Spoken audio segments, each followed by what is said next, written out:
Level up your LA Kings experience with Vivid Seats Elite Seats.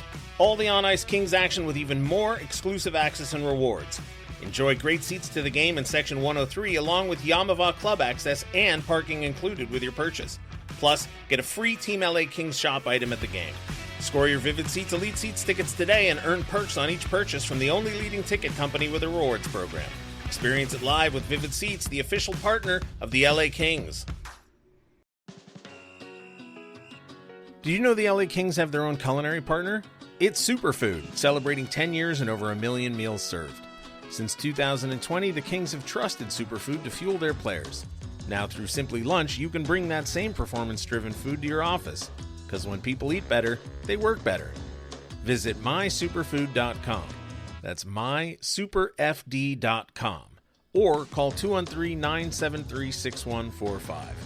Qualified companies can enjoy a free lunch for up to 10 managers. You're listening to All the Kings Men, the official podcast of the LA Kings. Now, here's your host, Jesse Cohen. Welcome back, Kings fans, to another episode of All the Kings Men. Joining me today, Dary Evans. How are you doing today, Daryl? I'm great, Jess. How you doing today? I'm okay. The Kings, listen, I got to tell you, when this offseason started, if you had told me that the Kings were going to add 19 players through the draft and free agency over, basically 1 weekend or 1 week, I guess, I'm not sure I would have believed you. They wound up taking 11 players in the draft. They wind up signing 7 or 8 free agents, depending on how you want to dice it. Today, we're going to talk about 2 veteran forwards returning to the LA Kings, Scott Laughton and Corey Perry. And I want to start with Scott Laughton. He was added at the trade deadline last year to the LA Kings. And at the time, Daryl, his addition made perfect sense to me because the team had traded away Phil Deneau. There wasn't a real clear, you had Byfield and Kopitar, but after that, there was a gap between them and Hellenius. So Laughton came in and filled that 3C role. Now, this season, Kopitar is retired. Now you have Byfield, and there was a sort of gap between Byfield and Hellenius where you need to fill out a 2C and a 3C. But the Kings bring in Eric Howla and Scott Laughton. So first question, what made Scott Laughton so valuable that he had to come back? And second question is, where does he play now? Like, where does he slot in the lineup? Well, I think when you look at the value of centermen this year in free agency, there weren't a lot out there. And I think the Kings did wisely in doing what they did as opposed to overspending for players that they're not guaranteed to come in and have success with. The Kings, you might say, a lot of people say they're a little bit on the older side. Well, they bring in a couple of veteran guys that fit in with this mix. Scott Laughton, they're very familiar with what he brings to the table. And I think for the audition that he had last year at the end of the year, that's what encouraged the Kings to pursue him and bring him back after they explored other options in the offseason. Whether it be through trade or things like that, there just wasn't a lot out there. And I think you have to applaud the Kings for putting the personnel in the holes that they had empty and to be able to put together a roster that they did with still maintaining a lot of flexibility. Laughton brings you leadership. He conducts himself as a true professional. The young players in the team really gravitated towards him. He's a team player. He'll stick up for any of his teammates. Did a great job in the face-off circle. He can play in different situations, can help you protect the lead. He's a very versatile player. So I think that in signing him and bringing him back again was a good choice by the Kings. Of course, you'd like to see something with a little bit more offensive flair and things like that, but it just wasn't available out there. So instead of chasing something else done, with Laughton already having been a member of the Kings, I think he's familiar. There's very little adjustment for him to come back for another season with his family. The team's, adjusted to him. Of course, there's a new coaching staff coming in this year. So I think they're very familiar with the way he plays the game and what he brings to the table. So it should be a good transition for him to step into the new coaching staff and provide what he did last year. Now, you can say, where does he slot in? There's a lot of questions still, how everybody's going to be used. Of course, Byfield, right now, he's stepping into the number one spot with Kopitar stepping away. We all know how the success that Byfield had on the wing. In a perfect world, the Kings might want to have Byfield play in the wing. They also have flexibility in bringing Kempe to the middle. They can put Laferriere in the middle. They've got Turcotte. There's a number of guys that can step in there, but it's the way you can present your lineup that makes them the most of a threat against the opposing team. So we'll see how it all plays out. With the coaches. Talking to the coaches, and we'll see the way they set it up at training camp, and we'll see where it goes from there. But I think the Kings definitely have flexibility with a guy like Laughton. He'll assume whatever role that you give him, and I think the price tag, when you look at what he signed for with the money that was just thrown around the past couple of days, I think it looks like a heck of a deal for the Kings. It's funny, he obviously his strengths are known because he played here, however long he was here, 20, 30 games, whatever it was. And this may be the wrong way to look at it, but I look at Scott Laughton and I think, okay, bottom six center, right? Like that seems to be the role that he is most suited for.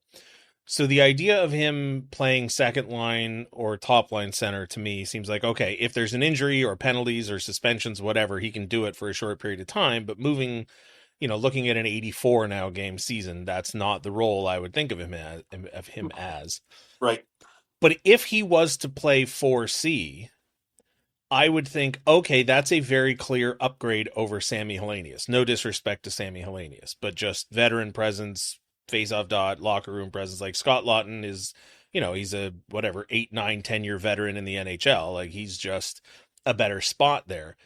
If Erik Haula is going to play center, and we don't know if he will, and listen, part of this conversation is knowing that it's July 10th and none of this has to be decided until October, so who cares? But if Erik Haula is going to play center and not wing, I would think Erik Haula is an upgrade over Scott Laughton at 3C. And so if you have the opportunity to upgrade two positions, that makes the most sense to me, but that requires either Kempe or Laferriere, as you mentioned, to play center in a top six center role. So, I mean, it's on some level, it's super simple to just say, well, it's July 10th, who cares? And then, but if you're actually going to sit down and sort of do try and make the puzzle fit, it gets really complicated really quickly. It does get complicated, but again, it's a puzzle.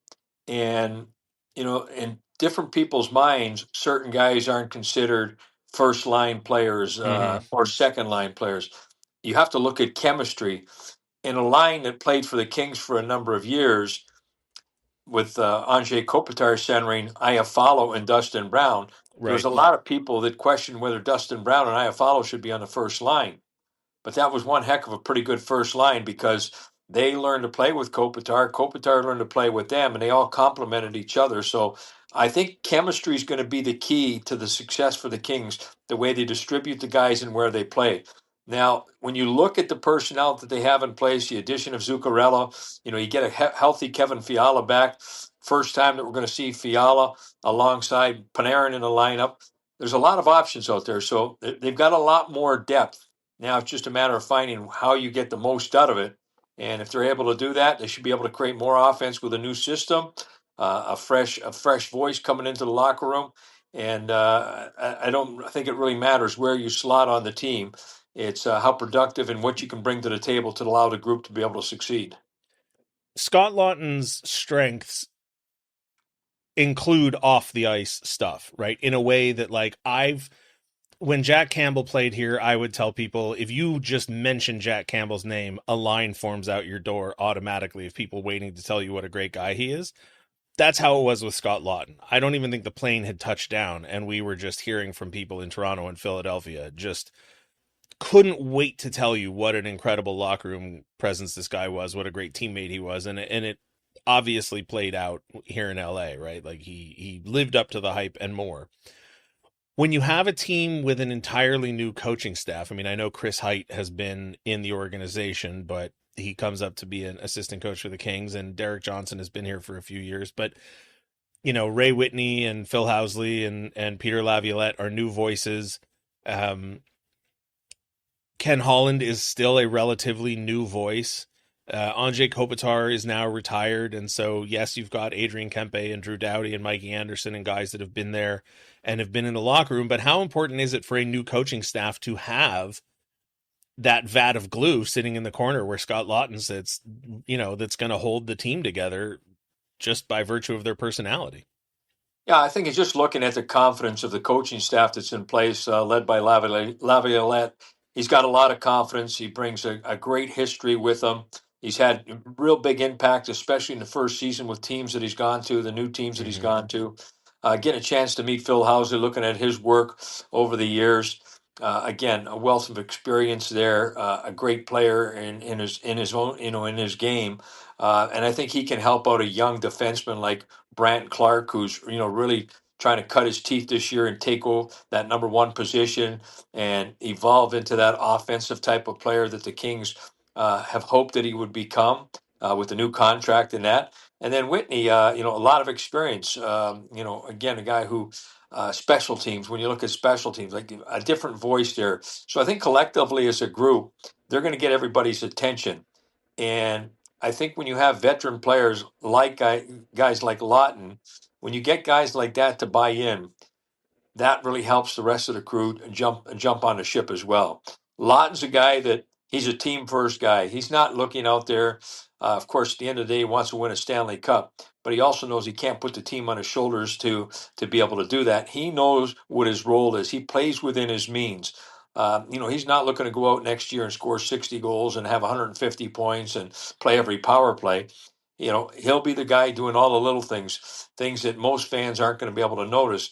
But at the end of the year, he's one of the reasons why you win games and why you win in the playoffs and why you eventually, if you can, win a Stanley Cup. He'll be a difference maker. So he's a difference maker, a voice in the room, and a great bridge between the coaching staff and the young players coming in. And I know the Kings are an older team right now. They had a few young guys step in last year, but those guys had the utmost respect for the way Laughton conducted himself both on and off the ice and the way he presented himself on the ice as a team first guy. I mean, ironically, I think he might be one of the younger players that signed a contract with the Kings this summer, even though he is a veteran.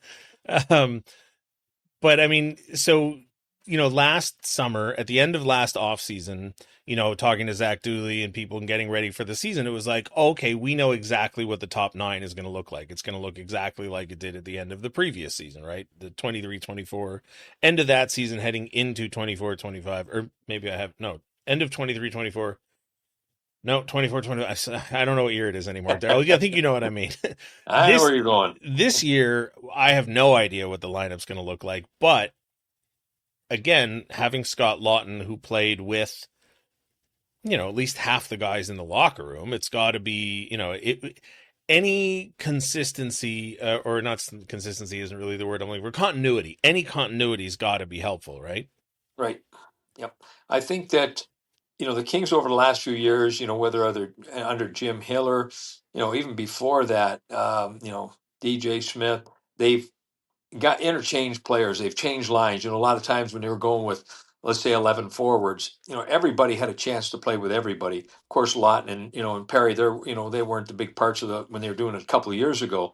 But I think it's a group that is very flexible. I think when you look at the wingers that the Kings have, Fiala, Panarin, Kempe, Laferriere, Trevor Moore, so many of these guys can play both the left or the right side. So the key is now, again, with the big changes coming up the middle of the ice. The guy like Howell coming in, and of course, where you're going to fit Zuccarello in, he's going to fit in with everybody. Everybody's going to want to love to play with him because the way he plays the game, he's very predictable, very consistent, and he wants to win. So players like that, they have a choice to go where they want to go, and he chose this team for a reason. So, I'm excited to see what the new guys bring, but again, the lines, I'm sure the coaching staff right now, they've probably thrown a whole bunch of combinations together.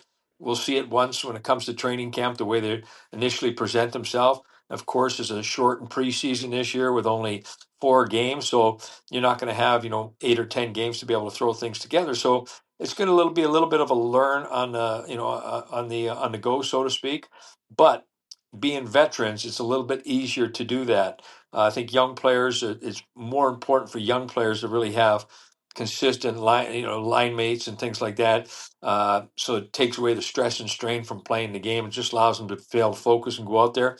Where the veteran players, again, knowing that, whether you're playing with, whether it was, Byfield, Kopitar, Fiala, Kempe, this guy's going to be here. He's going to do this. This is what we're going to do with the system. Now, systems are going to change a little bit. So this is where everybody's going to have to come together and kind of hit the reset button. And that'll be a key. And I think they do have the attention. I thought DJ Smith did an outstanding job last year at the end of the year, getting what he did out of the team to get them into the playoffs. And then unfortunately, the matchup wasn't the most favorable for the Kings, because I think the Kings deserved a better fate. The way they played in that series would have been interesting to see them take one of the first two games, come back to LA. Not to say that they're going to win the series, but would have given them a great vote of confidence and might have put a different complexion on the series. But I think the new voice coming in, the Kings are starting a new chapter right now. There's no Anze Kopitar.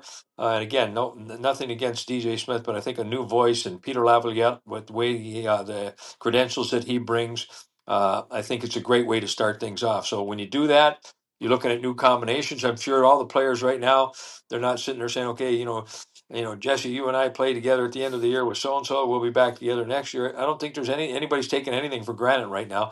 It's audition time, and it'll all play its way out. Now, the other player we want to talk about was traded away at the trade deadline. Scott Laughton was brought in at the trade deadline. We're talking about Corey Perry. And I was looking at his stats, Daryl. Corey Perry's 41 years old. And when the Anaheim Ducks chose to move on from him, 8 years ago, 7 years ago, he scored 6 goals, 4 assists, 10 points in 31 games for the Anaheim Ducks in the 2018-19 season. The following year, in 57 games with Dallas, he had 5 goals, 16 assists. But after that, I mean, he basically got right back to being a productive player. Like in 2021, he had 9 goals, 21 points in 49 games. In Tampa in 22, he had 19 goals in 82 games. In Tampa the next year, he had 12 goals, 25 points in 81 games. 23-24, he had 12 goals and 20 something points in, a full season split between Chicago and Edmonton.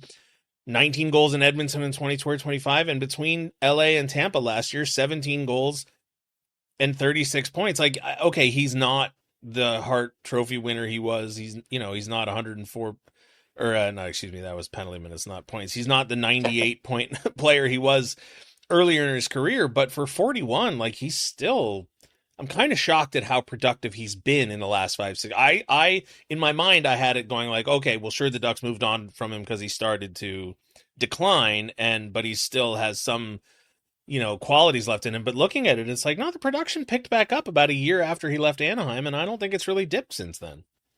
No, I think when you look at veteran players, in any sport for all that matters, and the ones that have success as they continue to get older, you can't teach experience.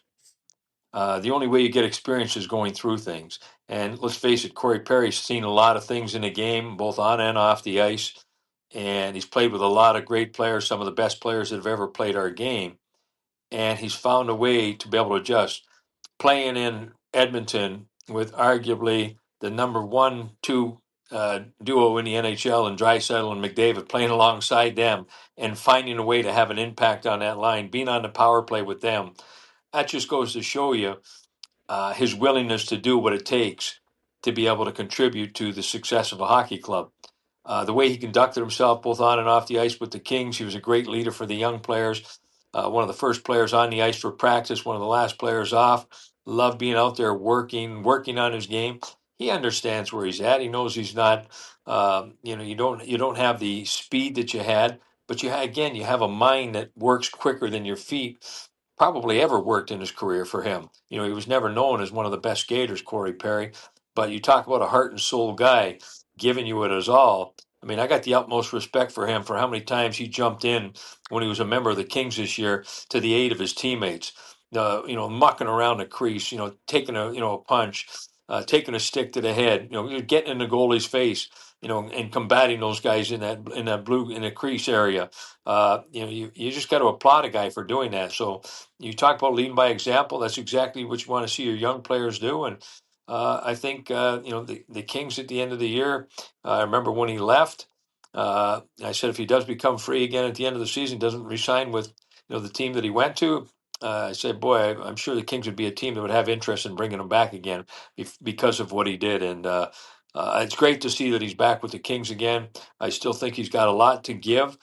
And I think the key for him is he doesn't come with any agenda. He's not sitting there saying, I got to be on the first line. I got to play all 84 games. I need 14 minutes, 22 and a half seconds every game. I need this much power play time. You slot him in. He's going to play first line, third line, fourth line, wherever you need him. Probably not going to play every night in all 84 games, but you can bet that when he's out there, not only his teammates are going to know he's there, the opposition's definitely going to know he's in the game. So, I mean, that's the elephant in the room is he is 41. Last year when he signed with the Kings, he was coming off of a deep run with Edmonton, two deep runs with Edmonton, where he played, like you said, with McDavid and Draisaitl at times, and you could look at him and you can go like, oh, okay, well, he's old, but, when called upon, he could filter up the lineup. Even if he can still do it, I don't know why. It's bias, it's silly, but there is just the voice in the back of my head that's like, okay, but he's 41. Like, it. Okay, but Jesse, if you didn't know how old he was, if Fair, somebody no, told you totally he fair. was 18, okay, let's not go 18. But maybe Sure. if somebody told you he's in his early 34, yeah. 30s or whatever, then it wouldn't be a question. Even you look at a guy like Kopitar at his age, people question why he was a number one centerman. Well, he's number one centerman because of what's between his ears. I mean, there's not too many people that think the game like Andrei Kopitar. And Corey Perry, again, he thinks it in a different way, but he thinks it in a way at a level in his position that a lot of people, they don't see it that way. So, and it works for him and it works for his team. I mean, let's face it, the teams that he's going to aren't teams that are just sitting there tanking and trying to fill a roster spot. These teams feel, including the Kings, that he can contribute something for him to be a difference maker in the team, in this case, for the Kings to win games. I guess I'm just wondering what kind of opportunities he'll get, because with the additions of Zuccarello and Haula, I felt that those were very clearly, at least partially, to address shortcomings on special teams last year, right? Like Haula's an excellent penalty killer. Zuccarello improves the power play. Perry would find himself in spots last season with the Kings, particularly on the power play, when the Kings were running basically 9 out of 10 players on the power play were forwards. I don't imagine that will be the case this season. That's only one player difference if they go 4 forwards, 2 defensemen, or 4 forwards, 1 defenseman on the power play. But I just wonder how many opportunities there will be for a player like Perry to move up the lineup. Because last season we saw Armia and Perry move up as players got injured.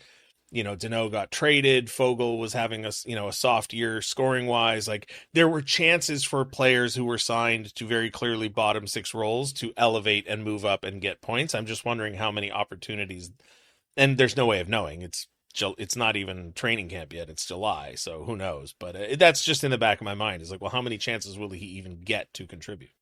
Well, let's put it this way: Corey Perry, he's here for one thing and one thing only, and that's to win a Stanley Cup.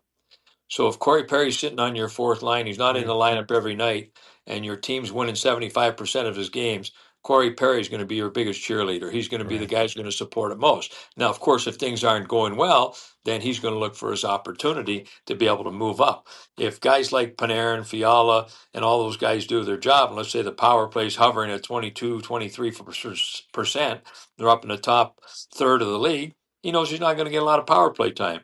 But you also know when you're Peter Laviolette, you look down the bench, who's going to be the first one who's going to kind of catch your eye? It's going to be him because he's going to be ready to go. He's chomping at the bit to get that chance. And of course, he's not a penalty killer, but he's going to eat up some minutes that that have an impact on a game. So it's there's no need to question or doubt why Corey Perry was added, because there's not an agenda as to how much he's going to play.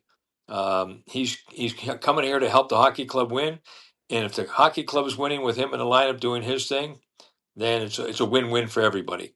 And if it's not, then changes will be made, and not only and with regards to him, but changes will be made with everybody else in the lineup as well. You talked about this being a new chapter for the LA Kings, and certainly there are elements of it that are going to be brand new. To me, it feels like an epilogue because, yes, Kopitar is gone, and Kopitar obviously has been here for 20 years, and that's a huge foundational pillar of the franchise during that time. But Drew Doughty's still here. And this is still a veteran laden team. So it is a new, obviously there'll be a new captain and there'll be a new, when they do the intros, it won't be Anze Kopitar, and, on all the advertisements, it won't have Anze Kopitar front and center. But there's still a feeling of last year's team and the year before that. And part of that is, listen, Scott, the two guys we're talking about, Scott Laughton comes back, Corey Perry gets traded away and then comes back, which is always sort of talked about. Like, well, what if you trade a guy at the trade deadline, you get some picks, and then he comes back? Like, wouldn't that be great? Well, Corey Perry's the first one I can think of in a while that's actually done it. So, yes, it's a new coaching staff. Yes, there will be changes. Yes, it'll be different, but it doesn't really feel to me like totally different. Well, not totally different, but I think when you look how many young guys got opportunities last year at the end of the year, with Deneau leaving, with Fogel leaving, different guys got auditions and they weren't able to secure a position that the Kings felt comfortable that these guys can get the job done next year. I'm not saying that they had, they didn't show well, but they're still maybe not quite there. Maybe a little bit more time down in Ontario, maybe, a stint or two down there. And then when opportunity comes, then you get your chance again. But the team, because of a new voice, I think will have a different complexion. You do add, again, a big part of today's game, special team, power play, penalty kill.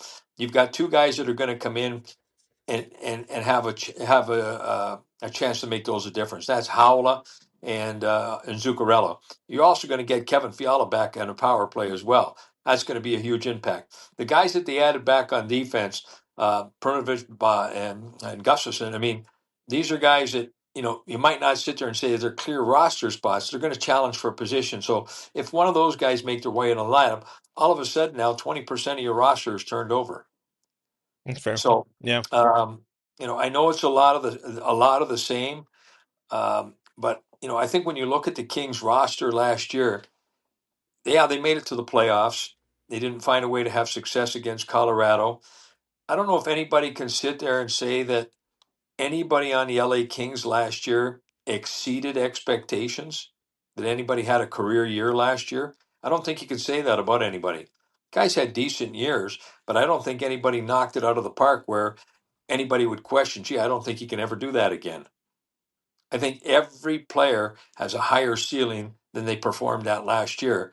And I'm curious to see it all come together. I mean, we've seen other teams, perfect storms when things come together, and it works out really well. The Kings last year, they weren't one of those teams yet, found a way to get to the playoffs for the fifth straight year, and played some damn good hockey. They just, they couldn't find a way to, solve the problem. And against Colorado, a team that they've had difficulty with for probably the last, 7, 8 years. So, that's a whole different challenge. But this team's got a lot to prove coming to camp next year, and they've got some new personnel to do it, and they're going to be led with a new voice, and it's a chance to start fresh.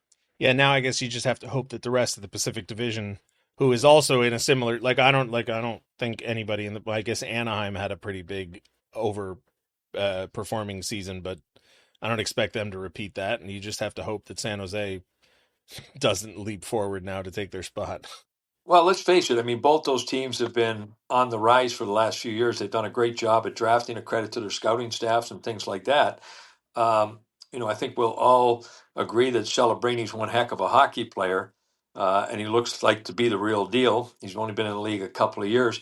Can he come out and perform and produce the way he did last year, and take on more responsibility on that team? That's an unknown, an unknown question right now. They made a lot of changes, they added, but with changes comes expectation. Last year there was no expectation for either of those two teams to get to the postseason, and in Anaheim's case to make some noise in the postseason. Well, this year that's a whole different story, especially recently with the deal they just made for Carlson. But you look at their roster, they've changed things up quite a bit. You look at their blue line, half their blue line's gone from where it was last year. So there's adjustments to be made there. Having a team, a veteran team, and with a lot of guys that have played with each other before, I think kind of steadies those waves in the water. I think a lot of stress will be put on the beginning of the season, and I think because the Kings have a veteran team coming back, that the start of the season is so important to them this year. I think with the parity in the league, it continues to keep getting tighter and tighter every year. I don't know how much tighter it can get, but those points that you pick up, in this case this year, September, October, are going to be huge points because you can get yourself a little bit of a cushion to deal with the hiccups that you have later in the year. You'll be in a good spot. And this year, being a veteran team, you don't have the challenge of the schedule that you had last year with the Olympic break. It's not going to be a compressed schedule. Games will be spread out a little bit more. So that'll allow the Kings players or older players on any team a little bit more rest to be able to perform. So it should be an exciting year across the league. Again, there's a lot of question marks with the up and coming teams. A lot of times we've seen teams, take a step forward, sometimes a two-step backwards before you take another one forward. So, but the Kings are only worried about themselves. If they perform the way they're capable of performing, get some more offense and improve power play, that they should be able to compete for a playoff spot and get themselves back on the dance floor and try to make some noise. And come the end of the year, they might be able to add players. Who knows what happens between now and then? I know Ken Holland's been in conversation for the last months on how to reshape this team. He's talked about it and even talked about after the draft. Of course, they're still looking for a top end centerman, but we saw in free agency, in trade, there's not a lot out there, and also for another puck moving defenseman. So those are still on the bucket list, on the wish list for the Kings. But I think the personnel that they have in place, I think they definitely can squeeze more out of it and make a difference in the results of a lot of games. I mean, look at what they did last year in overtime games and the lack of success that they had. Look how many points they left on the table. So with the addition of players that they brought in, I think that immediately kind of sways some of those games going in the Kings' favor. Well, a lot of new faces this summer, but at least with Scott Laughton and Corey Perry, some familiar faces. We don't have to introduce ourselves in the locker room come September. Dary Evans, thank you so much for your time. As always, appreciate it. Always a pleasure, Jess. Keep up the great work, young man.